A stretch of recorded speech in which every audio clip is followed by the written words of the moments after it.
अस्सलाम वालेकुम class 9th। आज आप लोगों का जो फर्स्ट चैप्टर है उसका लेक्चर 8 है हमारा।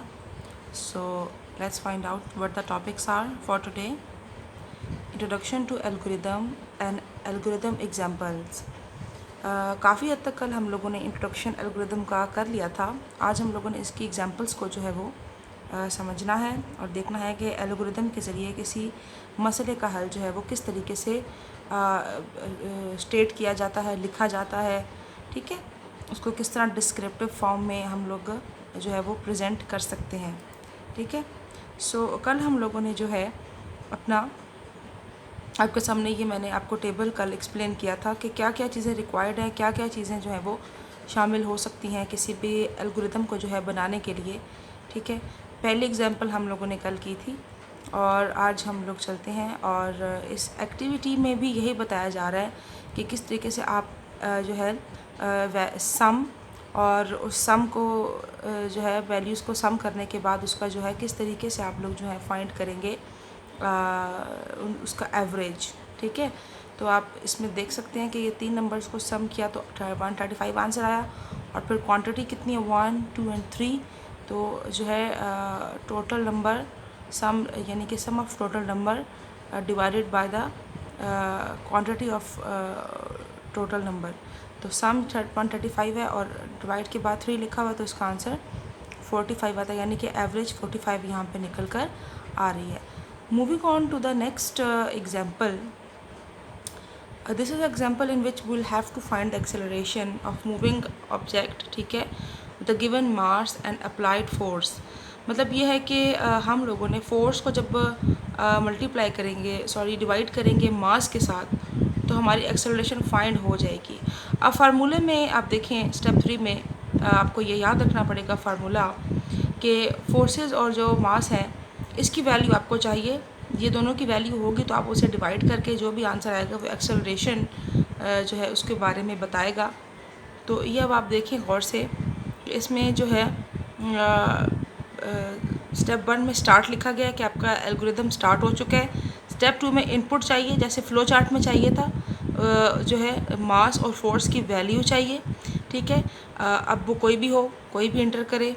ठीक है, स्टेप 3 में जो है हम लोगों ने फार्मूला अप्लाई कर दिया है, यानी कि स्टेप 3 में जो है प्रोसेस स्टार्ट हो चुका है, acceleration to force divided by mass. अब इसका जो भी आंसर आएगा फोर्स और मास को डिवाइड करने के बाद वो एक्सेलरेशन में स्टोर होगा। ठीक है, और स्टेप 4 में जो है वो आउटपुट एक्सेलरेशन, जो भी आंसर एक्सेलरेशन में स्टोर होगा वो स्टेप 4 के ज़रिए हमारे सामने आ जाएगा और स्टेप 5 पे आपका एल्गोरिदम एंड हो गया। अब देखें इसमें कुछ भी नहीं है, जस्ट आपने इनपुट लिया। आपको पता होना चाहिए कि आपका जो आपसे सवाल जो आपसे पूछा जा रहा है उसका आंसर किस तरीके से निकलेगा, आपको सोल्यूशन उसका माइंड में होना चाहिए। फिर चाहे कंप्यूटर हो, फिर चाहे फ़्लो चार्ट हो, फिर चाहे एल्गोरिदम हो, आप तीनों सूरतों में इसका हल निकाल लेंगे। ठीक है, उसके बाद स्टेप 3 जो है उसमें सिंपल इनपुट किया गया, प्रोसेस किया गया और 4 पे आउटपुट आपको दिखा दी गई। नेक्स्ट एल्गोरिदम पे चलते हैं। आज हम लोगों ने ये टॉपिक कवर करना है, to find the volume of a cube. Cube का जो है वॉल्यूम जो है ये मालूम करना है। तो वॉल्यूम ऑफ क्यूब का क्या फार्मूला है कि हम लोगों ने जो है साइड को, जो क्यूब की जो आप कह लें कि वॉल्यूम ऑफ क्यूब हमने फाइंड करना है तो हम उसकी साइड्स को 3 टाइम्स जो है वो क्या करेंगे, मल्टीप्लाई करेंगे। तो ये उसका फार्मूला है, ये आप लोगों ने याद रखना है। इसीलिए स्टेप 2 में इनपुट नंबर के बाद साइड लिखा गया है ताकि हमें वैल्यू चाहिए सिर्फ साइड की वैल्यू होगी तो स्टेप 3 में उस साइड को 3 दफ़ा जो है मल्टीप्लाई कर दिया जाएगा। ठीक है, और उसके बाद जो आंसर उसका आएगा वो, जैसे अगर 2 वैल्यू है तो 2 मल्टीप्लाई बाय 2 एंड 2 अगेन जो उसका आंसर आएगा फिर मल्टीप्लाई बाय 2। जैसे 2 मल्टीप्लाई बाय 2 करें तो 4 आता है, 4 मल्टीप्लाई बाय 2 करें तो 8 आता है। इस तरीके से जो है इसका क्यूब फाइंड किया जाएगा और आउटपुट जो है वो वॉल्यूम में स्टोर होगा स्टेप 3 में और 4 पे जो है आउटपुट आपको नज़र आ जाएगी। तो स्टेप 1 स्टार्ट, स्टेप 2 में इनपुट लिया गया, स्टेप 3 में प्रोसेसिंग की गई और स्टेप 4 में आउटपुट आपके सामने प्रेजेंट कर दिया गया। स्टेप 5 में आपका एल्गोरिदम क्या हो गया, एंड हो गया। आपके सामने ये एक्टिविटी है, इसमें आपको सिर्फ ये बताया जा रहा है कि अगर आप लोगों ने volume of cylinder and sphere मालूम करना है तो वॉल्यूम ऑफ सफ़ेयर मालूम करने का फार्मूला जो है ये हमारे पास इन्होंने दिया हुआ है 4/3 multiply 4 divided by 3 multiply by pi r cube. अब आप इस फार्मूले को गौर से देखें तो इसमें आपको सिर्फ दो वैल्यूज़ चाहिए, पाई की और आर की। पाई की आपको पता है 3.14 आपने वैल्यू जो है वो आप ले लेंगे, वो तो कांस्टेंट है, वो तो पता है आपको। लेकिन आर की जो वैल्यू है ये आपने मालूम करनी है, ये इनपुट करेंगे ऊपर वाला प्रोग्राम। सेम इसी तरीके से आप जो है स्टेप 2 में जो है इनपुट की जगह इनपुट के आगे आप लोग रेडियस लिखेंगे। स्टेप 3 में ये फार्मूला अप्लाई करेंगे और स्टेप 4 में सफ़ेयर जो है वॉल्यूम ऑफ सफ़ेयर ये आउटपुट के तौर पे नज़र आ जाएगा। So you can apply these formulas to the above given algorithm. You just need to change the formula और input and output will be different. ठीक है, जो आउटपुट में कहा जा रहा है इस एक्टिविटी में वही आउटपुट आएगी। Formula for the volume of the cylinder is pi r square h where r is radius and h is height. अब देखें इतनी उन्होंने हेल्प कर दी है कि अगर आप लोगों ने फार्मूला आपको चाहिए तो वॉल्यूम ऑफ सिलेंडर तो वो पाई आर स्क्वायर एच है। अब इसमें आपको आर की वैल्यू चाहिए और एच की वैल्यू चाहिए, तो ये आप ज़रा इसको करने की कोशिश कीजिएगा। आई थिंक आपके लिए काफ़ी आसान होगा and you can do it easily अब आप गिवन एग्जाम्पल की तरह। ठीक है, अच्छा, to find the area of parallelogram आपने मालूम करना है एरिया ऑफ पैरेललोग्राम, जिसका जो फार्मूला है वो बेस इनटू हाइट है।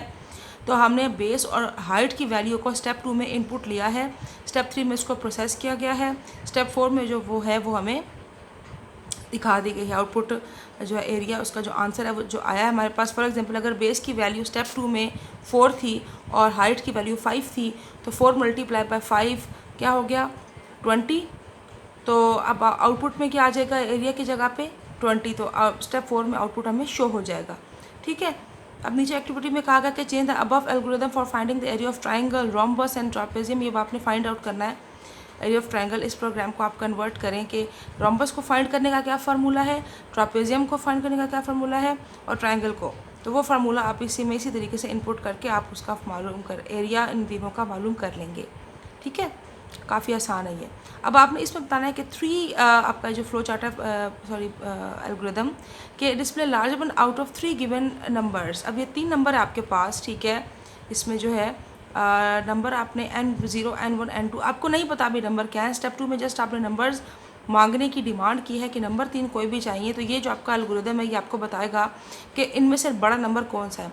अब ज़रा आप इसकी तरतीब देखें, इसका ऑर्डर देखें कि स्टेप 3 में उसने सबसे पहले क्या किया है कि हम लोगों ने सेट लार्ज टू N0, हमने लार्ज नंबर N0 को हम लोगों ने सेट कर दिया है बड़ा, कि ये सबसे बड़ा नंबर है। ठीक है, उसके बाद 4 पे हम लोग क्या करेंगे कि हम लोग कंपेयर करेंगे स्टेप 4 और 5 में N1 और N2 को। ठीक है, अगर इन दोनों में से कोई बड़ा नंबर है तो वो हमें आउटपुट में नज़र आ जाएगा, लेकिन अगर N1 और N2 में से बड़ा नंबर कोई नहीं है तो फिर बड़ा नंबर ऑलरेडी हमारा क्या होगा N0। तो इस तरीके से हमने तीनों नंबर्स को कंपेयर किया है। स्टेप 4 में लिखा हुआ है कि अगर इफ़ N1 इज़ लार्जर, अगर N1 बड़ा है, ठीक है, then set large to N1, तो फिर जो लार्ज का जो वेरिएबल है इसके अंदर N1 की वैल्यू स्टोर हो जाए। लेकिन अगर ऐसा नहीं है तो स्टेप 5 में लिखा गया है कि अगर ऐसा नहीं है तो फिर जो है N2 के अंदर जो है वो लार्ज की वैल्यू जो है वो स्टोर हो जाए, लार्ज की जो वैल्यू लार्ज के अंदर N2 की वैल्यू स्टोर हो जाए। तो हमने इस तरीके से तीनों वेरिएबल्स को N0 N1 N2 को लार्ज के अंदर पुट करके देखा है। अब जो भी वैल्यू बड़ी होगी वो आउटपुट के तौर पे हमें आ जाएगी। फॉर एग्जांपल अगर N2 बड़ी वैल्यू है तो वो लार्ज नाम के वेरिएबल के अंदर स्टोर होगी और वो हमें नज़र आ जाएगी स्टेप 6 में आउटपुट के ज़रिए। तो स्टेप 3, स्टेप 4, स्टेप 5 में प्रोसेस हुआ, स्टेप 2 में इनपुट है और स्टेप 6 में हमारा आउटपुट हमें नज़र आ रहा है। ठीक है, अच्छा नेक्स्ट आगे चलते हैं बच्चे। ये कुछ फ्लो चार्ट है, ये एल्गोरिदम है, ये आपने ख़ुद करने की कोशिश करनी है। एल्गोरिदम 6 आपने ख़ुद देखना है इसमें। ठीक है, और जो है ये मैं आपको थोड़ा सा समझा देती हूँ। उसके बाद जो एल्गोरिदम है वो आपने ख़ुद उनको करना है। ठीक है, उसके बाद कल हम स्टार्ट करेंगे नेक्स्ट लेक्चर जो है नेक्स्ट वीक से आगे, इसके आगे हम to sign a grade to subject based on the achieve marks. Step 1 पे स्टार्ट लिया हम लोगों ने, स्टेप 2 पे input numbers, obtain marks and total marks. ठीक है, थोड़ा सा मैं आपको बताती हूँ, नेक्स्ट आपने खुद करना है इसको। Obtain marks and total marks ये हमें चाहिए, जब मिल जाएगा तो हम परसेंटेज निकाल लेंगे और फिर स्टेप 3 और 4 में परसेंटेज निकालने का फार्मूला अप्लाई किया गया और 4 से स्टार्ट हो जाता है आप लोगों का कंपेयरिंग का जो है वो हिस्सा। कि अगर परसेंटेज 80 से अबव है तो ग्रेड A+ होगा, एल्स 80 से अगर 70 तक है तो A होगा ग्रेड, और एल्स अगर, तो ये बहुत सारी चॉइसेस हैं। तो इफ़ एल्स इफ़ इसीलिए इस्तेमाल होते हैं ताकि बहुत सी चॉइसेस में से कोई एक चॉइस आपने सेलेक्ट करनी हो, हमने ऊपर पढ़ा था, ठीक है। और अगर ये कंडीशन जो है ये ट्रू होती रहेगी तो वही वैल्यू, वही जो है मार्क्स के साथ जो ग्रेड है वो प्रिंट होकर आएगा, और आखिर में आउटपुट ग्रेड है, ठीक है। तो अगर किसी के मार्क्स भी यहाँ पे आखिर में आकर देखें किसी के मार्क्स भी मैच नहीं हो रहे तो ग्रेड टू F के जो है ना, सबसे अगर कम मार्क्स है तो उसका स्टूडेंट का जो ग्रेड है वो F होगा, यानी कि स्टूडेंट फेल है, और आपका एंड पे प्रोग्राम क्या हो जाता है, ख़त्म हो जाता है। तो मेरा इसके साथ लेक्चर भी मेरा आज का ख़त्म हो रहा है। आगे के एग्जाम्पल्स आप लोगों ने ख़ुद इसको जो है वो करना है, ट्राई करना है करने के लिए। आई थिंक बहुत ईजी एग्जाम्पल है, ठीक है। और जो है नेक्स्ट कल के लेक्चर में बेटा हम आगे हम करेंगे। अब तक के लिए बच्चा आप लोगों को अल्लाह हाफ़िज़।